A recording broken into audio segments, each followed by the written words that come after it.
You're traveling through another dimension. A dimension not only of sight and sound, but of mind. It is the middle ground between light and shadow, between science and superstition.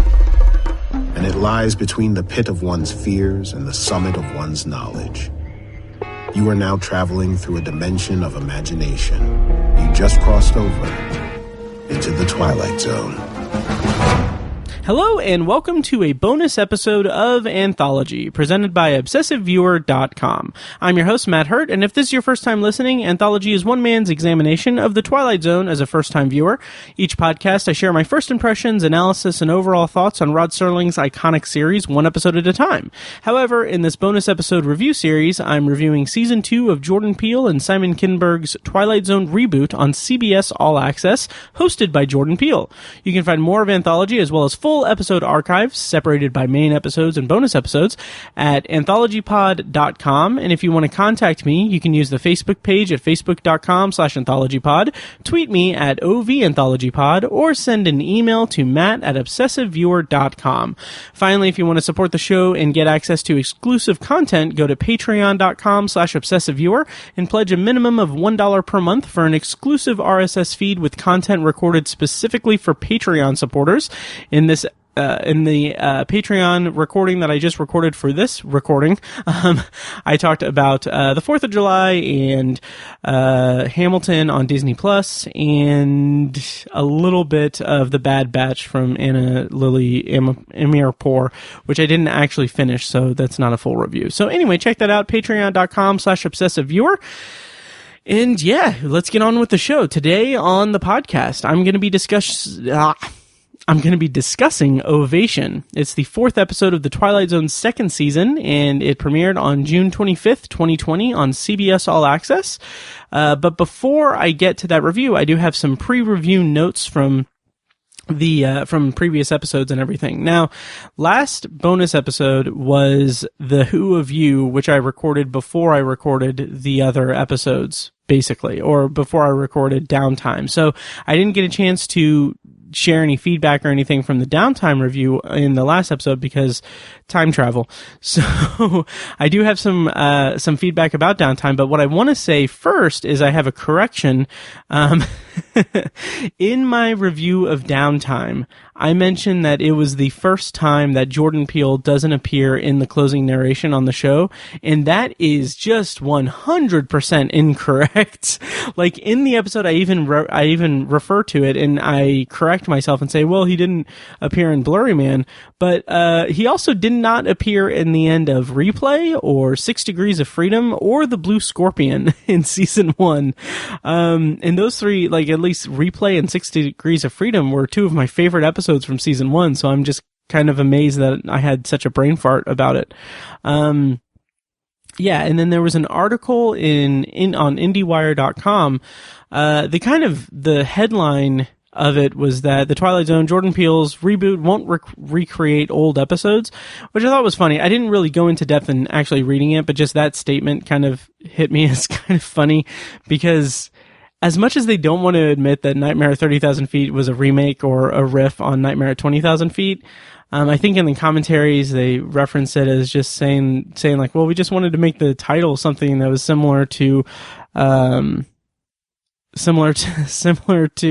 the original series, and I'm just like, well, okay, that's fine, but it's also like it is more of a riff on that. I don't know, but I understand what they're saying. Basically, the quote was, if we're remaking old Twilight Zone episodes, I think we're not doing our job. And that's said by executive producer Wynn Rosenfeld, who follows me on Twitter. So thank you. I don't know if he listens. Dear God, I hope not.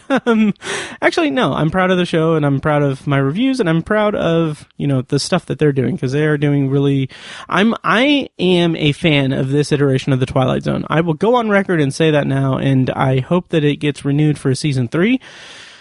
So yeah, and that's not me ass kissing. I just really do like that. And I like reviewing the show the way that I do. So yeah. Okay. So I'll link to that review in the show, or that article in the show notes. I'll probably read it before I record my review of Among the Untrodden, so I can actually comment on it in my next episode. But I'll put a link in the show notes regardless.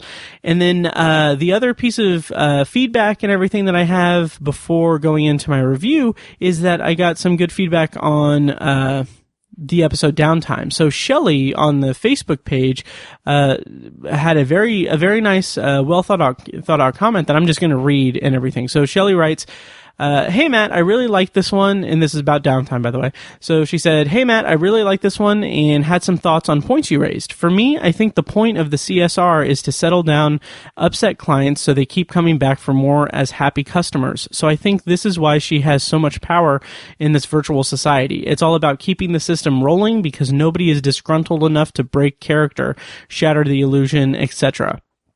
So she can continue having this illusion of being powerful, in control, and beautiful so long as she keeps playing the game. What I find really remarkable about this episode is that it was produced well before it aired, and now that the pandemic has hit, here we all are forced into, quote, downtime for world maintenance, end quote, where we all have the choice whether to just wake up or keep playing the game once we emerge without rocking the boat or challenging the system at all, because it gives us the illusion of being powerful, in control, and beautiful. And I think the point of him already being dead, so no real life to return to, is because the past is already dead. We can't really return to it. Also, find it interesting that we know so little about him except that he warned his wife not to break his heart, but he broke his own heart via suicide, and hers. And all they have left is this weird, willful delusion he opted into. There's a part of me that wishes the episode were more fleshed out and explored, but on the other hand, as it stands, it manages to allude to society at large without being too ham-fisted, so that's an improvement over last season. So thank you so much, Shelley, for writing in and sharing your thoughts on Downtime. I definitely agree with you there, and as I said in the comment on Facebook, I really like how she references this current pandemic that we're in as downtime for world maintenance. I thought that was a really cool connection and everything, and I may go back and rewatch Downtime and kind of look at it through that lens, because that's a really interesting take for the episode and for the world that we're in now, as messed up as it is and everything. So thank you again, Shelley, and of course you guys can like the Facebook page at facebook.com/ Anthology Pod? Yes. Anthology Pod. And comment there, and follow me on Twitter at Ovia Anthology Pod, all that good stuff. So that's all the feedback and housekeeping that I have for the podcast. So let me go into my review of Ovation. So I'm going to be spoiling this episode of the new Twilight Zone season. So fair warning, if you haven't watched Ovation, go check it out and come back and listen to this review. So spoilers on for Ovation. Here is a plot summary courtesy of CBS All-Access. The music career of struggling singer Jasmine takes off overnight after she witnesses a tragic incident. Jasmine begins receiving rapturous applause everywhere she goes, but she soon realizes the relentless recognition comes at a steep cost. This episode stars Journey Smollett-Bell as Jasmine. She has been, she's known for her roles in Birds of Prey and Friday Night Lights, which I am always required to refer to it as Friday Night Lights. That joke is never going to get old to me, but is certainly old to anyone who listens to any of my podcasts. So anyway, next we'll see of Journey Smollett. She is going to be in Lovecraft Country on HBO, which I'm not too familiar with, but I'm kind of intrigued by it. I know that the trailer got some good buzz and everything. Co-starring as Zara is Tawny Newsome. She has recently been in Space Force on Netflix, and she's in Lower Decks on CBS All-Access. I don't know if that is an upcoming Star Trek show or one that's already there. I don't know, but yeah, she's on Lower Decks. And she's also known for Comedy Bang Bang, which a lot of people in this episode are. I'm just a huge fan of Comedy Bang Bang, both the podcast and the show. So she has been in, I think, like 11 episodes of the podcast, and she does this character. She has done this character called, I think it's Gary Urbaniak. It's really hilarious. as an aside, if you go to the Comedy Bang Bang wiki, like the fandom wiki page or whatever, and click on, like, go to any character that's done on the show. Like, the whole concept of Comedy Bang Bang is that it's this improv show where comedians come on and they play characters, and it's all pretty much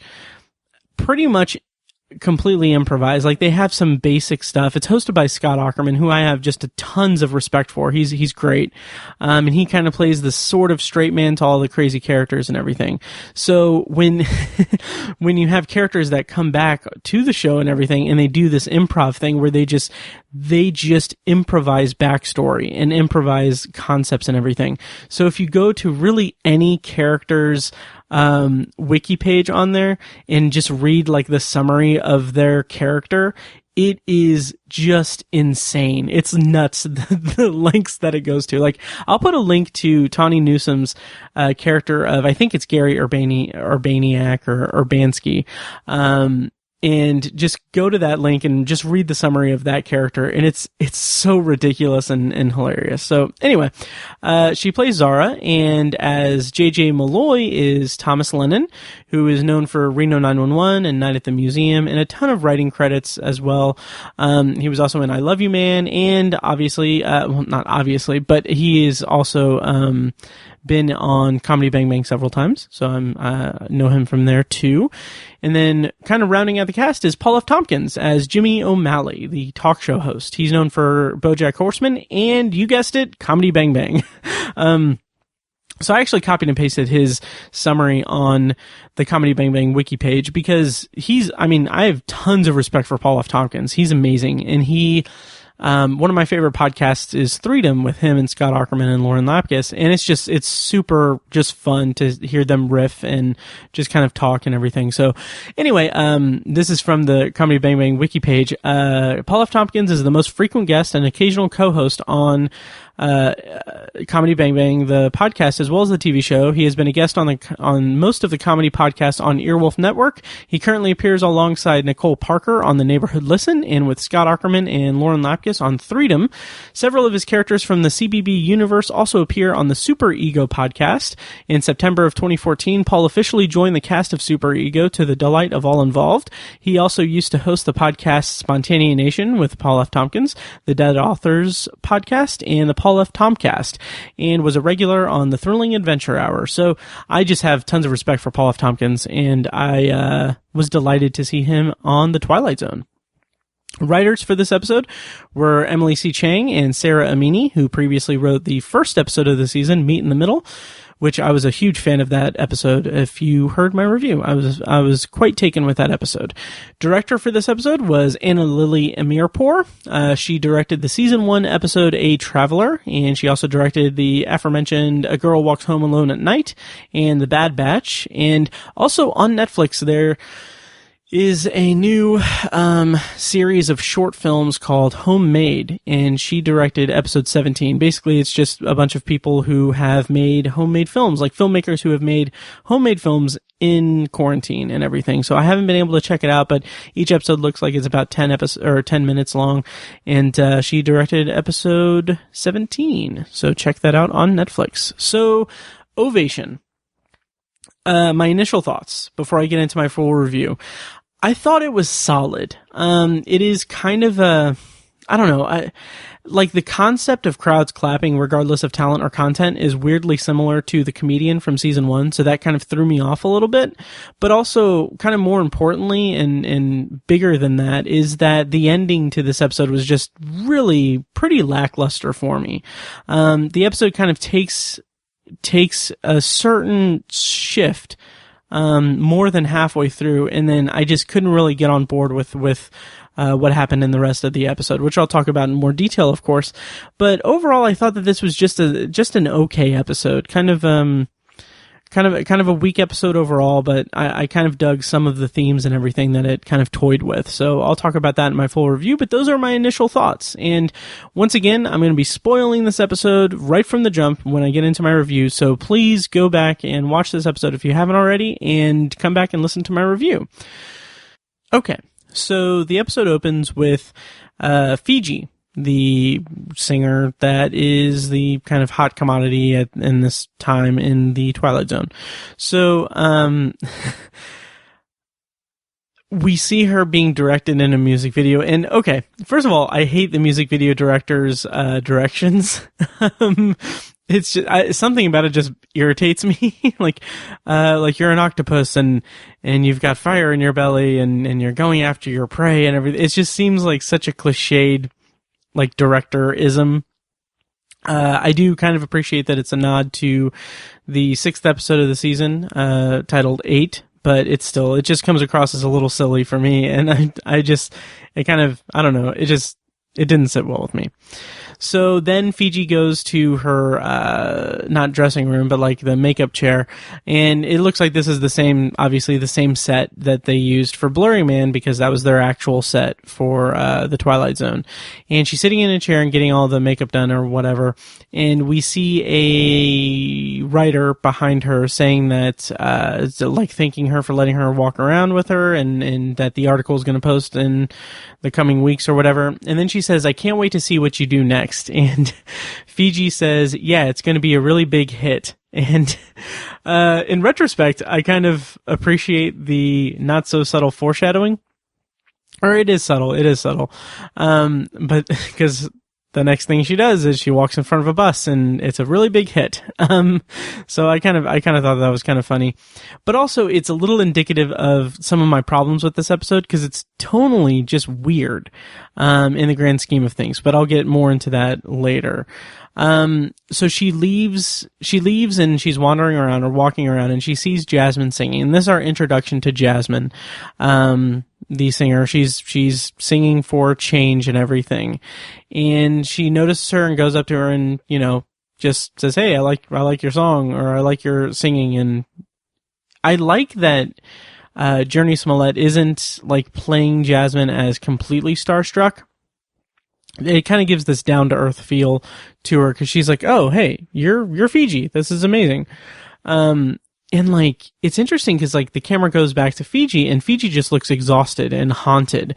And it gave me the impression of Gollum from Lord of the Rings, just a little bit, which is apropos because it is very much that type of story, for whoever possesses the coin and everything. So Fiji asks her, "Hey, what do you want? Like, what do you want out of this?" And she's like, "Well, what do you have?" And so she gives her the coin and says, "What do I have?" And then the fans come up and kind of accost Fiji.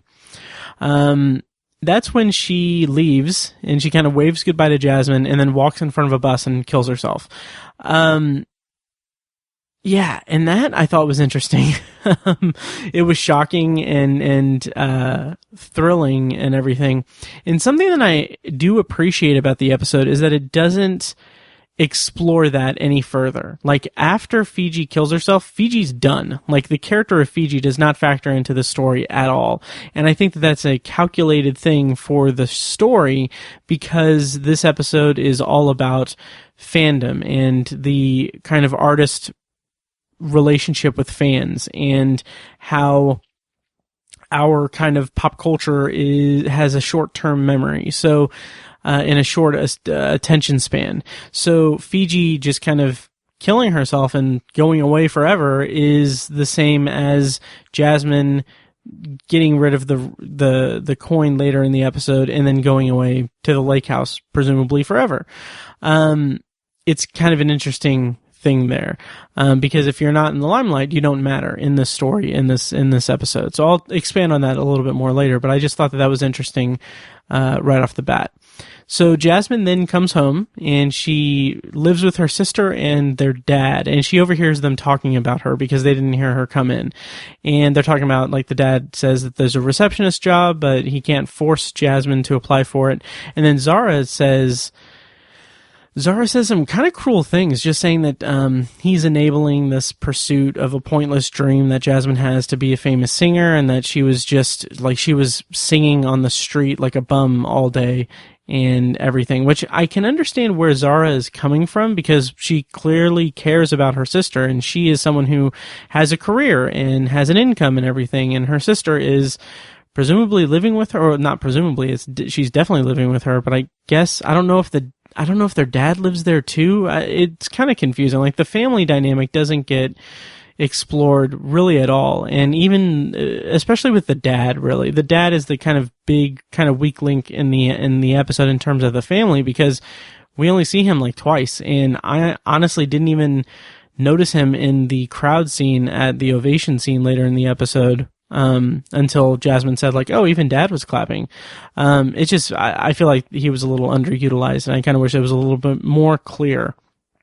So, I do understand where Zara is coming from, though, that she cares about her sister, and she, wants her sister to succeed and everything, but she doesn't believe in her sister. I don't know if it's necessarily that she doesn't believe in her sister's talent, but she doesn't believe in the idea of her sister becoming a big musician and star. So Jasmine then goes to her room and starts writing. I don't know, like, you can't see necessarily what she's writing, or maybe I just didn't look close enough, but I assume that she's probably writing the lyrics to Fire Lady, her big hit later in the episode. And so as she's writing, she's looking at the coin, and I freeze framed it and I tried to look at it and everything. What I can make out of it is there's Latin inscriptions on it, and then part of it is Vero Invenimus. I couldn't find any info on it. Like, it seemed like that was maybe or possibly an original Twilight Zone reference of some kind, but I couldn't find anything to that effect, so I guess not. I thought first at the beginning, I really thought that it was that it might have said the same thing from A Most Unusual Camera and Replay, but no, it's something completely different. So then we get the last scene of this opening thing before the opening narration. She starts playing Fire Lady at the memorial at the place where Fiji died, and everyone just starts applauding her and everything. And then Jordan Peele comes in the scene and does his opening narration, which I will play here. Jasmine Delancey has spent her entire life in search of one thing: applause. Now that she's found it, it's given her a new sense of meaning. But what exactly is the value of an ovation so loud it drowns out the performance? Jasmine's about to find out, here in the Twilight Zone. And a couple things about this opening narration. First, I like the look of Peele. Like, I like the suit that he's wearing. He has this kind of black or dark gray suit with a turquoise pattern on it, and a turquoise tie. I just think it looks cool. And the narration itself is just okay. Like, it's nothing too special or unique. However, I do like the line where he says, what exactly is the value of an ovation so loud it drowns out the performance? I think that that's good, and it speaks to the themes of the story that I'll get into throughout the review here. And so we get the opening scene, and yeah, before I actually continue with this, I'll expand on my comment about the themes of the episode, because I think the themes of this episode, and kind of, I don't want to say message of the episode, but just the ideas that are present in this episode, I think are stronger than the actual content of the episode itself, like the actual finished product. So I feel like this episode is about the relationship between artist and fan, and the toll that toxic or passionate fandom takes on the artist. And I kind of want to give an example, or give an example of just really just extreme toxic fandom and everything that I came across on Twitter. So Twitter user at Laura Bailey VO, I believe she's a voice artist for I think it was for The Last of Us Part 2, the video game. So she shared a tweet, or she tweeted and said, "Man, I try to only post positive stuff on here, but sometimes this just gets a little overwhelming. I blacked out some of the words because, spoilers. Side note, thank you to all the people sending me positive messages to balance it out. It means more than I can say." So she shared a bunch of tweets that are just ridiculous. Like, it's in response to things that happened in The Last of Us Part 2, a video game that I assume she is a voice actress for. So some of the tweets, or the tweets in the screenshot that she shared, were, "I'm going to kill you because you blank," spoiler, "in The Last of Us Part 2. I'm going to find where you live and slaughter you for what you did to blank. Mark my fucking words. I will stab you." Okay, those were from 3 different people. And then another tweet said, just want to say you should die, bitch. Fuck you, you ruined it. And then I hope your parents die by Jesus fucking Christ. I hope your parents die by a hard cancer for blank. Something in Last of Us Part 2. I will find you and I will kill your kid for that. Just wait for it. Or just wait for that. Fuck you, dumb bitch, go fuck yourself. Like, I just, holy crap, like, people are just, I really hope that she reported them, because fuck them. God, I hate people. I really do. You guys are great, though. Thank you so much for listening. But yeah, in response to that, James Gunn tweeted, he retweeted that and commented on it, and someone said, so passionate fans can't have opinions. Granted, a very small percentage are assholes, so my other question is, why focus on the assholes and not the legitimate critique? And James Gunn had a great response to this. He says, because online abuse in all its forms is a much bigger issue than the perceived lack of quality of any particular work. That so many of you are tweeting, okay, yeah, sure, the death threats, but why aren't you tweeting about the legit criticism shows you really don't get it. And then he followed that up with a really great analogy and said, it's like the friend of the abusive boyfriend saying, yeah, I know Brad hit her for not washing the dishes, but why do you keep talking about the fact that he hit her and not the fact that she didn't wash the dishes? Like, that is a great analogy, and fuck you if you defend any type of just vitriolic nonsense that people spout at creative people or any kind of artist or anything, as if they owe you anything. Like, that just gets my ire up so much. So the reason I bring that up is that the conceit of this episode of The Twilight Zone is that Jasmine has been given what she has wanted, fame, but the adverse effect of that is the applause. People applaud her wherever she goes, no matter what she does or how she does it. She can be running with her sister and then get overwhelmed by fans. She can completely screw up a performance, but the fans will still love her for it.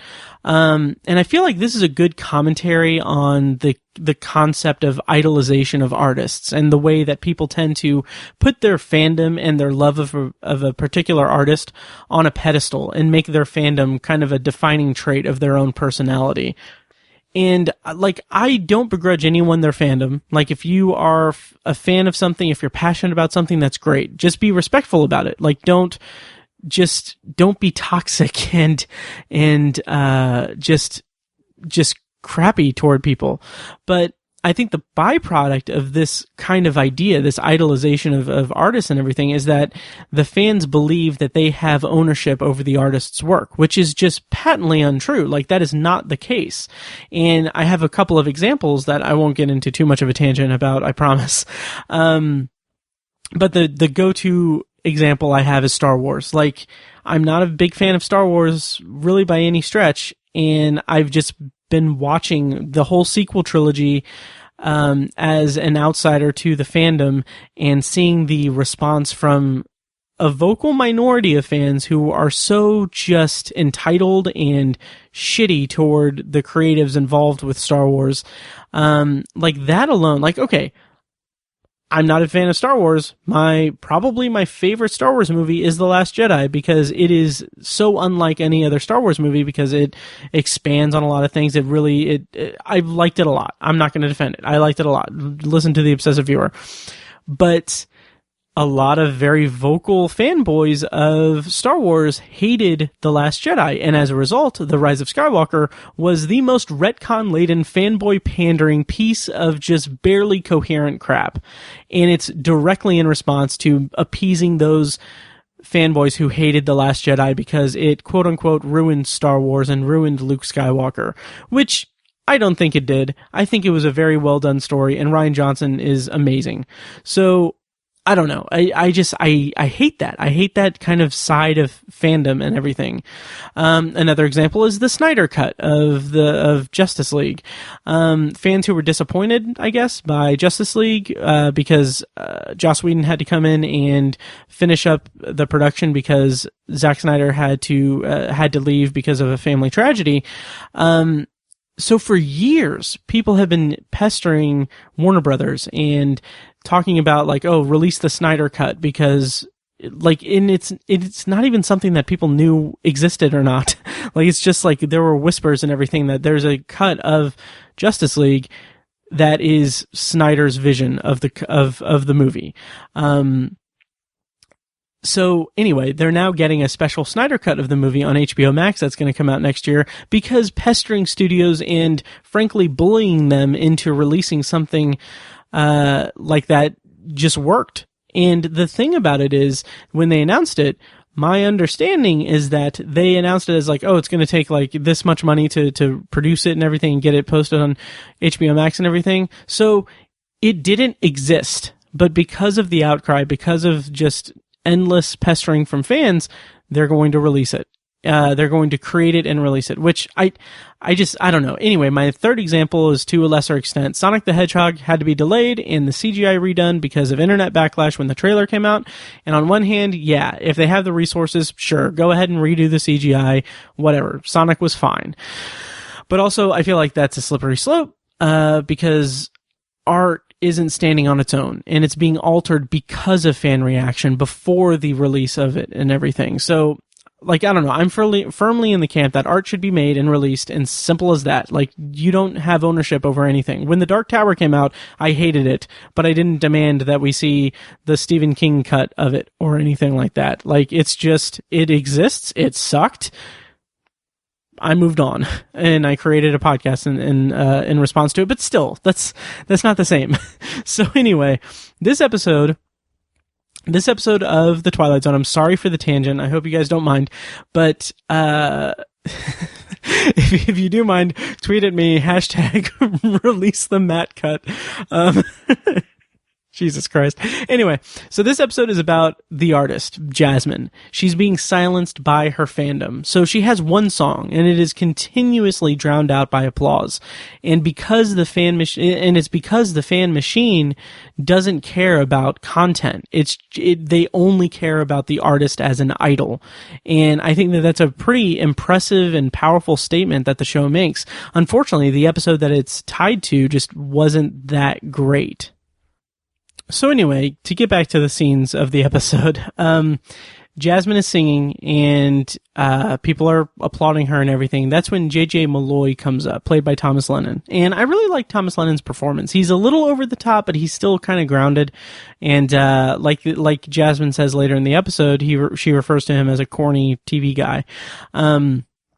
But I like this scene because he's very confident, and it's kind of silly. He's like, I just gotta pick up my jaw off the floor. It's just like, it's very heightened and weird and kind of silly. But he seems kind of patient in their conversation. Like, she's not starstruck by him or anything, and she undersells the importance of this encounter and of Ovation's standing in pop culture and everything. And yet he's just kind of slowly waiting to pitch her the idea of going on Ovation. And I don't know, I kind of like that interaction, because like, she's like, oh yeah, my dad watches that. And he's like, everyone's dad watches that. I don't know, something about that line delivery I really liked. And then he says, I can make you a star, right? And I've got to say, no matter what the context is, like, this is a very like earnest context in this episode. But no matter what the context is, that phrase always feels creepy to me. Like, I can make you a star. Like, that just seems so creepy to me. But here it's fine. It's in a different context. It's okay. But just, I don't know. It always just rubs me the wrong way. So then, yeah, it's a brief encounter, and then Jasmine tells Zara that, that she's gonna go on Ovation. And Zara mentions that she can't make it to the show because she's busy with surgery. And they kind of have, like, this is just to kind of establish that, oh, she's a surgeon. And it's leading to the scene later after the first, or in the lead up to the finals, when they argue and have their kind of almost falling out, essentially. So we get Ovation, and the set is cool. It's slick. It's very much, like Thomas Lennon is very much playing up the TV show host persona, which I thought was really, delightful, honestly. There's a guy that's singing kind of off key. I think honestly, I've said this before. I really don't have an ear for music at all. But I do like that that's the first example. Like, okay, there's a guy who can't sing, who is singing and failing. And that kind of demonstrates how hard it is and how, like, what the stakes are, I guess. And then Jasmine goes up next, and she, I thought it was kind of charming. She doesn't know to just play. And she kind of turns back to JJ and she's like, do I just start playing? He's like, yeah, that would be great. Go ahead. And as soon as she starts playing, after a few lines, in the lyrics, everyone starts to cheer. And honestly, there's not much to say about this or the last scene or the last couple of scenes. Like, the episode overall is kind of bland up to this point. And still, it's slightly just reminding me of The Comedian. And I don't know, it just seems kind of uninteresting up until now to an extent. It's all kind of setting things up.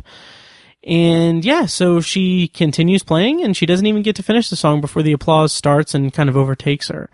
And then we transition to another scene. Again, this is just kind of going scene by scene, and I hope that this is engaging podcasting, because it wasn't that engaging to watch it, to be honest.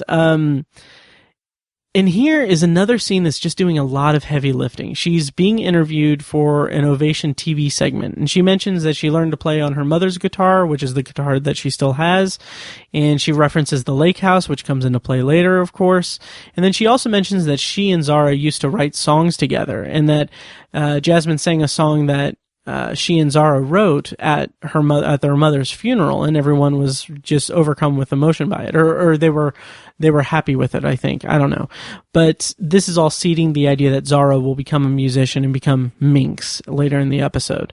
So, and that's fine. It's just this scene is doing a lot of narrative heavy lifting and exposition and everything disguised as character development, which is fine. Like, it works okay. It's just this... It's just moving the episode along without doing anything really that engaging, and that I feel is a little bit of a problem. So then we have Jasmine running with Zara, and they take a break to get a hot dog from the hot dog vendor, and the hot dog vendor is like, "Hey, it's on the house. Just follow me on social media." And that's when fans start to come up, and one of them says, "Can I get a picture? I'm a huge fan." And I thought that particularly stood out to me, because this is after just one appearance on the show. And again, it plays into the whole fan versus artist dynamic, and how fans can latch on to something that doesn't quite earn the adulation that they get.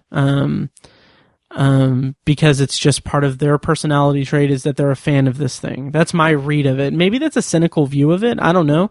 But that's kind of what I gathered from this, or that's what I latched onto here. So then Jasmine is getting ready for the finals. And she's dressed in a very flashy dress. It's kind of revealing. And Zara comes in and she claims that it isn't her. It's not like her. It's not... she's not being Jasmine, and she kind of makes a little joke about it. It's like, is that the back of the dress or the front of the dress? And that's when they start to argue. And I really did like this scene. So this is showing that Jasmine's ego is starting to get more and more inflated. And it's to the point that she claims that Zara's job, which is a freaking heart surgeon, isn't as important as her music career. And that's just, like, I thought that was a really interesting kind of character development for Jasmine, because she's just overcome with this ego and everything. She's turning into just a different person that's more mean and snappy and everything. And I think that's because Zara isn't being an adoring fan to Jasmine in this moment. Zara is being Jasmine's sister. And that's why Jasmine is being just short with her and everything, because Jasmine in this moment is succumbing to the ego boost of unearned fandom. And she has this inflated sense of herself, an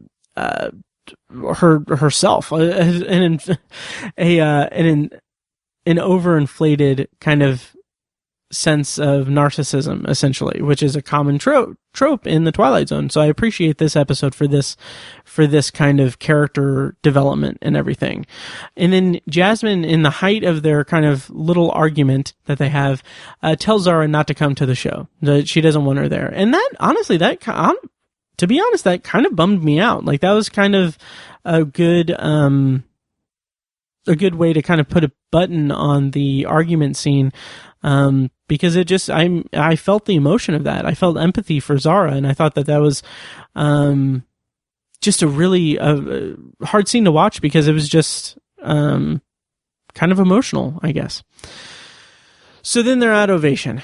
Jasmine is at finals. We have the introduction to Ovation. The announcer says, "Welcome to Ovation, presented by Mr. Dingle's Ice Cream. It's so good, you'll die for it." So, and they have the little hashtag that says, "You'll die for it." And I thought that was kind of funny. But the whole Mr. Dingle's Ice Cream, like, I don't know. I like that later in the season we get Mr. Dingle's Moving Company. And we also get a reference to Bemis Bank. Those are good. I just don't get why Dingle is ice cream in this episode and Point of Origin. Like, I don't understand it. I guess I understand with Point of Origin because it's playing the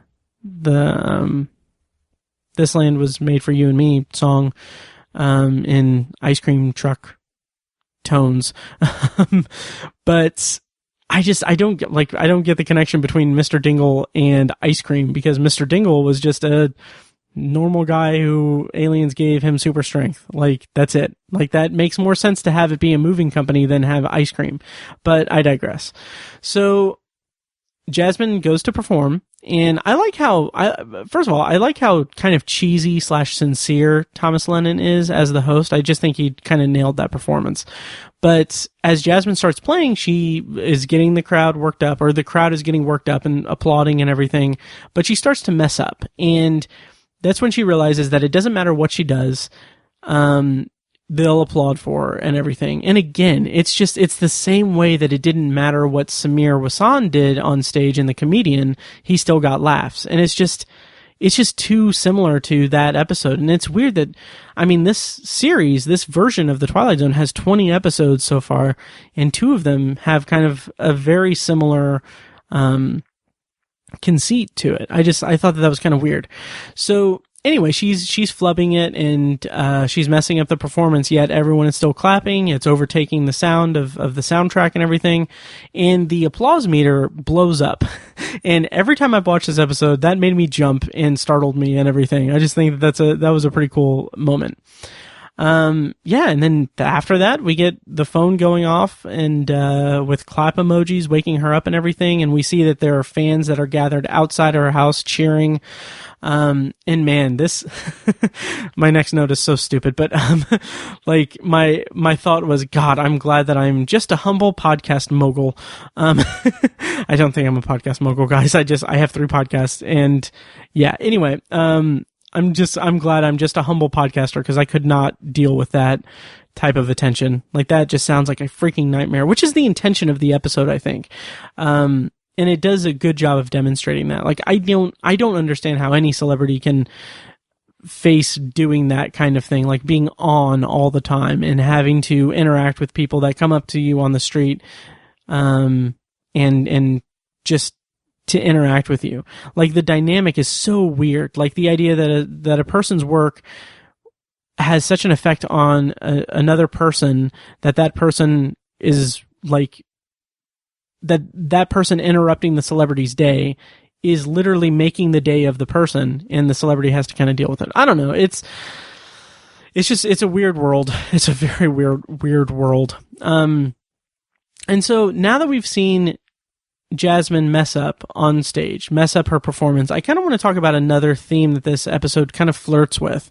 So something that I think this episode handles pretty decently, especially in the scene coming up with Zara and Jasmine, is the idea of imposter syndrome. Like, it's not explored all that much, but here's where we get the kind of biggest case of it. Like, I like that Jasmine's performance in the finals kind of wakes her up to the supernatural stuff going on, but it's also like, you're your own worst critic. But I think that it's more that she's waking up to the idea that this fandom, that this cheering is not natural. Like, it's not a reflection of her talent. It's just something supernatural. And I think that that's really interesting. And it kind of comes into play somewhat at the end of the episode, or at least when she's in the lake house and she sees the magazine about minks. It's kind of okay. It's kind of flirted with there, but, I think that that's an interesting kind of thing that the episode kind of dips its toes into, but doesn't really explore all that much. Yeah, so Zara and Jasmine are kind of making up. Zara offers a peace offering of breakfast, and there's a moment where Jasmine comes clean and tells Zara about the coin. And what I found interesting about this is that Zara doesn't believe her, which is an interesting reversal from the first season of the show. So the show in the first season made a point to make characters believe one another throughout the season for the most part. So like in Not All Men, when Tessa Farmiga tells Rhea Seehorn about the meteors, and there was something else. Another big one that I thought of. In Replay, when Nina tells her brother about the camera, and he's just like, "Oh yeah, I believe you." So like that's something that was kind of a running theme throughout a lot of the first season episodes. But here, this is in contrast to that, because this season of the show is all about the existential nightmare of the Twilight Zone. Like the tagline for the season, as I've said before, is escape. And when whatever you're escaping from or into, whenever that thing is something outlandish and supernatural, not being able to confide in people and not being believed when you confide in people about it makes it all the more difficult and scary. So I think that that's a very conscious and well done kind of choice that they made, because it just brings Jasmine to more of a frenetic point in her journey through this episode and her journey to escape. But Zara eventually just like she's trying to comfort Jasmine and says something to the effect of like, "Oh yeah, well you are the winner of Ovation." So she's convinces her to kind of embrace her newfound celebrity. And as if the last few scenes weren't kind of just, I want to come short of saying uninteresting, but the other scenes have just been kind of moving the plot along. The next scene is just a sort of montage, and that's, again, it's just kind of tiring. We see Jasmine kind of being accosted by fans on the street, and Jasmine then yells to the growing crowd outside for them to go home. And then finally we see Zara and Jasmine running again, and people chasing her for attention. And then that's when they hide behind the hot dog cart. And I thought that was kind of funny because it was, I don't know, it was kind of, I don't want to say it was silly. It was fine. But I just thought like it was kind of funny that they just hid and the horde of fans just ran away. But Zara tells Jasmine that she can't believe she's entertaining this idea, but you need to get rid of the coin. And Jasmine says she can't go back to just singing on the street. Like she can't go back to what it was before. And what I think was interesting is that like as borderline silly as the hiding behind the hot dog cart was, that scene, I wonder if this was intentional, because it feels like it reminded me of that scene in Lord of the Rings, in the Fellowship of the Ring, where Frodo and the rest of the gang of hobbits are hiding from the wraiths. I think, was that what they were called? I don't know. It's been a while since I've watched it. So where they're hiding by the tree and the ring wraiths, and they were coming up and they were kind of like looking for the hobbits in the ring, and Frodo almost puts the ring on. He might put the ring on and run away. I don't know. But anyway, it reminded me of that because they're kind of crouched down by the hot dog cart, and obviously this is a very Lord of the Ringsian kind of story, because this coin is this talismanic object that just sucks the life force out of Jasmine, because it is giving her everything she needs. Like, it's the power that comes from the coin is the same kind of power and temptation that comes from the ring and everything. It's just a talismanic thing. So I can forgive the episode for a somewhat hokey setup of them hiding behind the hot dog cart, because it kind of evokes something from another piece of media, and I think that's an interesting reference, intentional or otherwise. So the next scene we get is her Jasmine on a talk show appearance. I can't remember what the name of the talk show is. There was a little thing on it, but hosted by Paul F. Tompkins, who, as I've said before in this episode, I'm a big fan of. I huge respect for him. So I was delighted to see him on the Twilight Zone. And this scene is a big moment because it's the episode really showcasing that artist versus fan dynamic. Like, she's on a talk show. She's going to talk to this person about her process, about her career, about her talent and everything. And the fans who are just clapping along and everything don't care about anything she says. They just clap for her. And she can barely get a word in edgewise. And it's just really an interesting dynamic at play here, or kind of a heightened, kind of satirical look to the artist and fan dynamic in the most toxic cases. So the host says, he asks where she got the inspiration for her big song Fire Lady, and she says that Fiji inspired Fire Lady and that she wouldn't be here if it wasn't for Fiji. And again, I like that Fiji literally does not factor into the story at all after her death. I've said that before. It just speaks to the disposability of celebrity and the short attention span of pop culture. And that's evident when Jasmine says she, referring to Fiji, was really special, and the crowd is cheering, and so Paul F. Tompkins says, I think they're saying you're special. And it's just, now that someone else has taken the place of Fiji, Fiji does not exist in the world of, in the minds of the fans who take the work that the artist creates. And it's cynical, but it seems kind of true to the nature of fandom to an extent. It's just kind of bleak and cynical.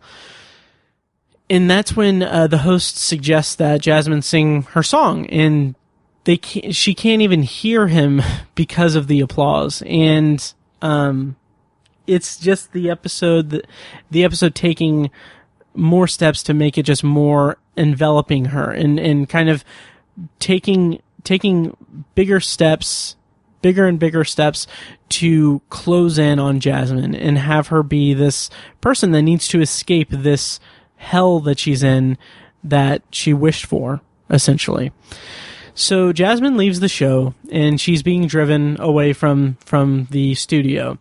And, oh god, okay, this is such a silly sequence. Like, this is where the episode kind of goes a little bit borderline over the top. Well, pretty over the top.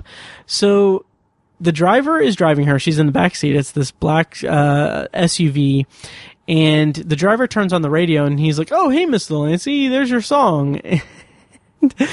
And he starts clapping. He starts clapping and takes his hands off the wheel, claps and everything, and they almost get into an accident. She's telling him to turn it off. He's not listening. She has to jump up and steer the car and turn it off herself. It's this big, like, action set piece, and it's just so weird because it's just, the concept is so out there and silly that I can take it as a serious, like, threat to her livelihood and her character, and a threat to her life in the episode, but it's also just the setup of it, the conceit of it is just so over the top. Like, everything up until now, like, people have been clapping and been crazed and everything, but this is just like, intentional or not, it's just silly and funny. And I don't know if it really matches the tone thus far in this episode. And then it doubles down on it. Jasmine goes to the hospital where Zara is performing surgery, and the song is playing on the radio in the OR, and we get a very, very quick glimpse of the radio, and it's a Whipple brand radio, of course. But I thought that was interesting that it's not as in your face as the Easter eggs have been in previous episodes. So the song is playing, and once Jasmine actually gets there, that's when everyone starts clapping. And the patient starts clapping too. And, like, I don't know. Like, this is where the episode really ramps into super silly territory. And I don't really mind it all that much, to be honest, but it gets to this point and then immediately takes it down. Like, the rest of the episode drops it down in tone and makes it a more darker episode. And I think that juxtaposition, that switch in tone, is just a little jarring. And that's one of the reasons why I wasn't too crazy about this episode overall, or especially the ending. But I'll get to that in a bit, because the next scene is Jasmine and Zara are standing by the water, and they're talking about throwing the coin away. And Jasmine can't get rid of it because she says she's nothing without it. And I have in my notes that this is where she becomes like full Gollum. And she can't bear to throw it away. So she gives it to Zara, and Zara throws it away. Yeah. And then the next scene is kind of another montage thing where Jasmine goes to the lake house to kind of lay low. It kind of has this addict in recovery type of feel to it, which I thought was interesting. Fine. She keeps getting mail, like she goes and checks the magazines and everything. The magazine is reporting that Jasmine has dropped off the face of the earth and everything, and no one knows where she went. And we see her try to play the guitar also in this montage, but she can't. So, like, she could play it before, obviously, but it's interesting that the coin has taken her talent away from her. And, like, that's the bargain that she's done. She wants fame, but she doesn't want to be... She wants fame, but the coin is not going to give her the fame without taking something away from her. And when she casts it aside. So I thought that was kind of interesting. And we get another kind of piece of heavy lifting and foreshadowing. She's using a large hunting knife to cut open her food and everything. She's just making like ramen and stuff. Foreshadowing for the ending. Fine. Then we get another scene where she gets a new edition of the magazine, and it has a spread on this new music sensation called Minx. And okay, so it's pretty obvious that Minx is Zara, and I don't care that I could predict that. What I care about is that the episode doesn't give us room to suspect Minx of being anyone other than Zara. Like, there is no one else that this person could possibly be. So of course it's going to be Zara, and of course it's going to lead to something terrible. I didn't quite think that it was going to lead to her stabbing her in the back. Which I had problems with, and I'll talk about in a bit, but, there was just, like, the second I saw Minx, I was like, oh, it's Zara. Okay, then fine, whatever.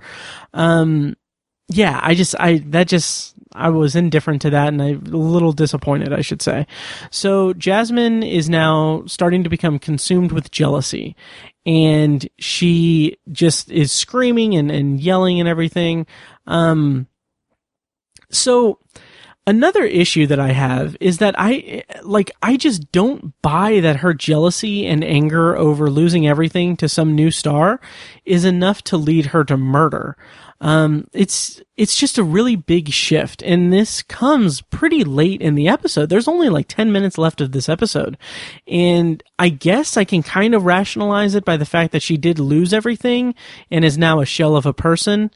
But ultimately, it just feels unearned. It feels like the episode is just trying to get us to the ending without doing enough legwork to really set the character up for the ending and for that decision that she makes. It just feels just so extreme for someone that we don't see that gradual. We don't see enough of a transition to just murder mode. I just don't see that at all. So after she's kind of been screaming to herself and everything, she packs up, she takes the knife, and she goes back home. And she starts singing on the street again, which I can appreciate that because it's her trying to just reclaim what she was before. She's not going straight to murder someone. She's trying to reclaim her former life. And she gets really just brutally heckled by the guys that are walking by, talking. They imitate her singing with a screechy voice and saying that she sounds like a cat. And now that I'm saying it out loud, I kind of wonder if whenever my voice cracks, that's the sound that is made on this podcast. And my voice has been cracking a lot. I don't know why. Maybe puberty's coming. I don't know. And it just did there. Jesus. Anyway, so I'm 34, guys. Like, I'm not a teenager. Anyway, so she gets heckled, and it's super harsh. And then that's when JJ Malloy passes by, and she rushes up to him, and she's like, "Oh, hey, JJ, it's me." And he doesn't recognize her. He's threatened by her. He thinks that she's homeless, which I guess technically she maybe kind of is. I don't know, because she doesn't really go back home, which that would be, again, that she just doesn't seem to go back home. And that would be, and I think because that would show like, oh, Minx is Zara, and that would ruin the ending. And that feels just a little bit sloppy and unearned to me. Or that's the episode skipping a step, because it would give away the ending that is ultimately kind of lackluster. So after that encounter with JJ, she sees Minx's name on the bus and how it says sold out everywhere and everything. It's she sees that and remembers that she was on the bus and she was the kind of big person there. So this is her just noticing that, Minx took everything from her. And so that's when Jasmine decides to go to Minx. And we're at the end of the episode. The crowd is cheering. They're inside it looks like some kind of venue. It looks kind of like an opera place, but I don't know. It's some kind of elegant venue, and there's a crowd forming around Minx, and the crowd is cheering, and Jasmine just looks so deranged and everything, rushes up, stabs Minx in the back. Again, feel like it's unearned. It doesn't really, the episode doesn't really do enough work to set her up to that moment. And then that's when it's revealed that it's Zara. And Jasmine just kind of snaps out of it and yells for them to get her help because it's her sister and everything. And again, I just don't really buy that Jasmine would murder a complete stranger purely out of jealousy. I guess I can kind of rationalize it in the fact that, when Fiji gave up the coin, she killed herself. So maybe this is just a byproduct of the coin. Like, there's precedent within the logic of the episode for her to go to such an extreme. But the only reaction we have, or the only thing that we have showing what the actions of a person who gives up the coin does is self-harm. Like, this is just a weird leap to make her just flat out murder someone that she doesn't know. It's a big leap, and I just didn't buy into it, and it kind of made the episode a little bit lackluster for me. So as Zara is bleeding and the commotion and everything, we see that she's holding the coin in her hand. And I don't know, so like this, I wouldn't say I have a problem with it because I'm indifferent to it, but if the episode wasn't so content on it being a surprise that Zara is Minx, I would have liked to see a scene where the coin finds its way back to Zara, or even if they wanted to preserve the Minx is Zara twist, I would have liked to seen just showing that the coin wasn't going to stay in the water somehow.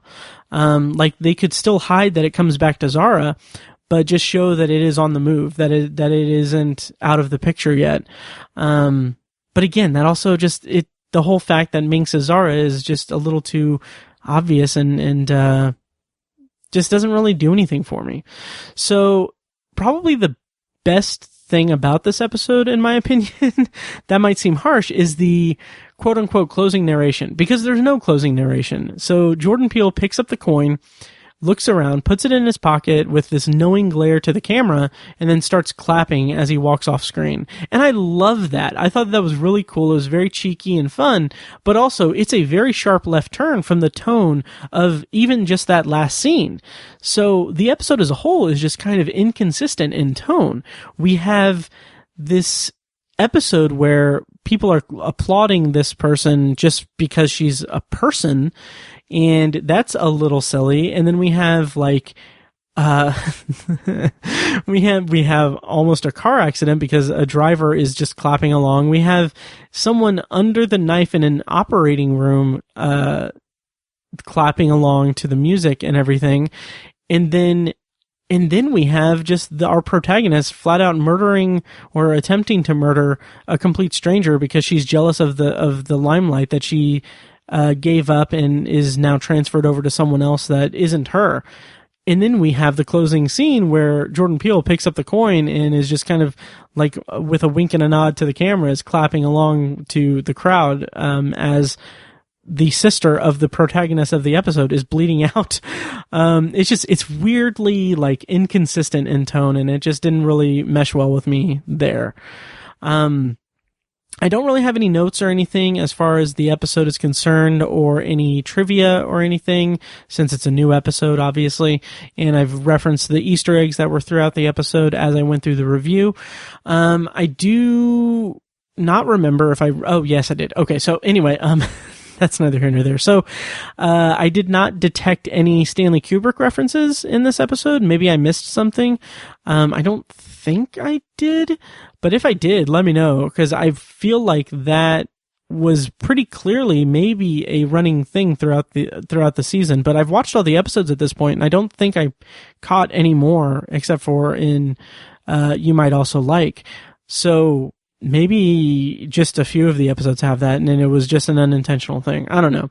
But anyway, that's my review of Ovation. I hope you guys enjoyed it. Let me know what you thought of Ovation. If I was completely off the mark, or if my opinions lined up with yours, let me know what you thought. Just, you know where to reach me. I said it at the top of the episode, and I'll say it or my friend Mike will say it in the pre-recorded outro. So, yeah, that'll do it for this episode. I'm posting this on Tuesday, July 7th, and I'm really hoping that I'll get my review for Among the Untrodden, episode 5, posted on what day would that be? The 9th? Yeah, Thursday the 9th. I'm going to shoot for that. Hopefully I can stick to that.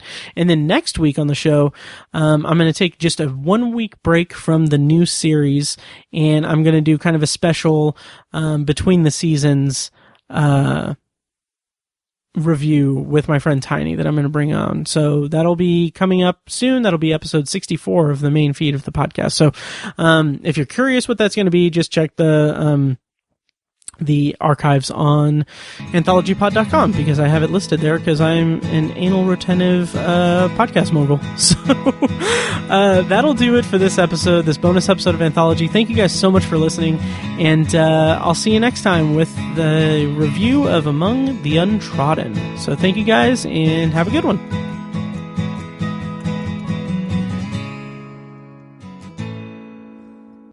And now, here's a short clip from our Patreon-exclusive RSS feed. To hear the full clip and more exclusive Patreon content, go to patreon.com/obsessiveviewer and become a patron at the minimum rate of $1 per month. Thank you, and enjoy. I know I retweeted it. It's here somewhere. Okay, it's... This is from at Pixelated Boat. It said, finally watching Hamilton. This is what everyone was so excited about? And the picture was from Hamilton, and it had the caption. It had the caption, "My name is Hamilton, and I'm here to say we're going to learn the history of the USA." It's so dumb. It's so dumb. And then the follow-up tweet to that was, colonial rule by England is what I detest. Writing the Federalist Papers is what I do best. And I love that idea of just taking captions or taking screenshots from Hamilton and putting just shitty raps as captions. I think that's hilarious. It was great. The Anthology is edited and produced by Matt Hurt and presented by ObsessiveViewer.com. For a full archive of our episodes, go to anthologypod.com/archive. You can also like the Facebook page at facebook.com/anthologypod and follow the show on Twitter at OVAnthologyPod. If you enjoy the show, please take a couple minutes to leave us a rating and a quick review on Apple Podcasts. This is the easiest way to support what we do, and all it costs is a little bit of your time. If you'd like to donate to the podcast, you can make a PayPal donation at anthologypod.com/donate or support us on Patreon for recurring donations and access to commentary tracks and B-roll audio recorded exclusively for patrons at patreon.com/obsessiveviewer. Every donation goes toward paying the fees to keep the podcast running and is greatly appreciated. Official Anthology merch, including shirts, mugs, phone cases, and more, can be found in the Obsessive Viewer's TeePublic store. You can find a link to the store in the show notes of this episode and at anthologypod.com/donate. Or you can simply search for Obsessive Viewer at tpublic.com. For information about the Obsessive Viewer's annual live event showcasing short horror films from local filmmakers, check out shocktoberinirvington.com. And for an archive of all our events, as well as news about potential future events, head over to obsessiveviewer.com/live.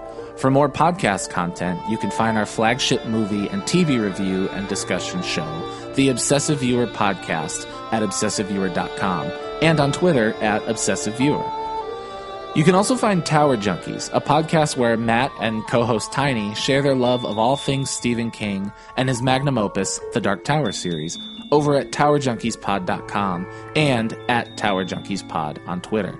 And finally, check out The Secular Perspective, Tiny's side project podcast, which tackles current events and life's big questions from the perspective of secular hosts Chad and Amanda at thesecularperspective.com. Bumper music for this podcast comes courtesy of As Good As It Gets, which can be found at facebook.com/asgoodasitgetsband. You can also find As Good As It Gets music on Spotify, Google Play, and iTunes. Thank you so much for listening, and we'll see you next time. Kitty!